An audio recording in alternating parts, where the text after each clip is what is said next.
Bonjour à chacun et chacune. Que le Seigneur vous bénisse et vous fortifie en cette journée. Vers le matin, pendant qu'il faisait encore très sombre, il se leva et sortit pour aller dans un lieu désert où il se mit à prier. Ainsi commence notre lecture pour ce matin. Le « il » bien sûr dont il est question, c'est Jésus. Jésus, dès le matin, de grand matin, se retirait dans un endroit désert pour prier. Ainsi commencent les journées de Jésus, le Fils de Dieu, dans un lieu désert pour y prier. Dans le calme, le silence, quand l'agitation et l'activité de la journée n'est pas encore là, ne sont pas encore là. Quel contraste avec les disciples, qui eux commencent la journée par une recherche effrénée de Jésus. On imagine la course et le stress, et le cœur déjà rempli justement de ce stress, et cette question, tout le monde, ou cette réflexion, tout le monde te cherche. Ils sont déjà énervés, et la journée vient à peine de débuter.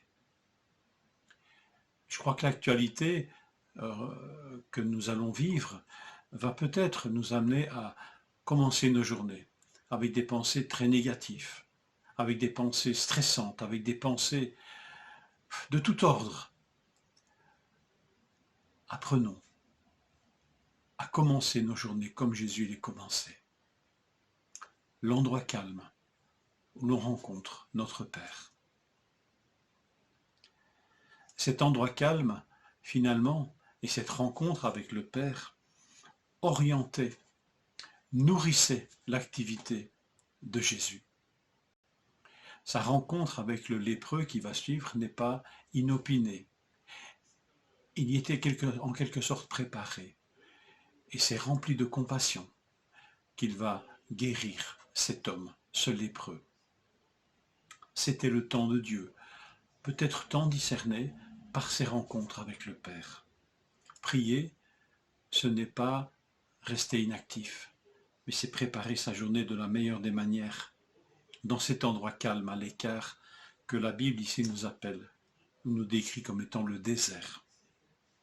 Alors pour nous, une chambre retirée suffira.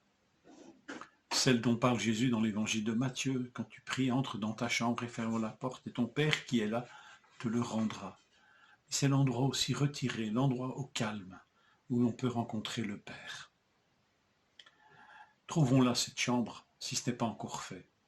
Cet endroit dans la maison, où on peut se retirer dans le calme pour être dans la présence de Dieu. Il y a des choses à y apprendre, mais faisons confiance aussi au Seigneur qu'il puisse nous apprendre ces choses.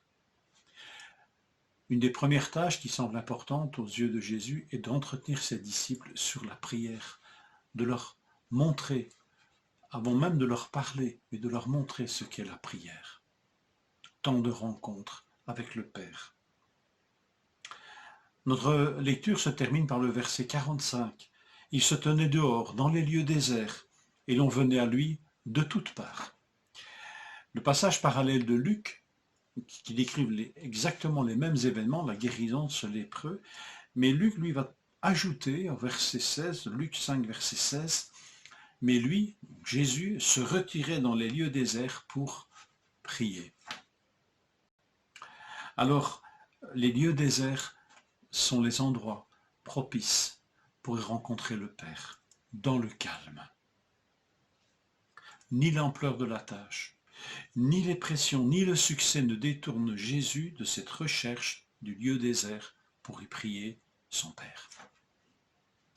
Alors apprenons de Jésus cette soif de ces temps de calme rencontre avec Dieu. La prière en premier et toujours. Acceptons de nous mettre à l'école de Jésus. En tout temps, en temps de succès, en temps de soucis, en temps de grands besoins, d'opposition, de contrariété, la prière en premier et toujours. La prière en premier dans l'endroit calme et retiré en premier. Que le Seigneur nous touche et nous apprenne à prier de cette manière. Bonne journée.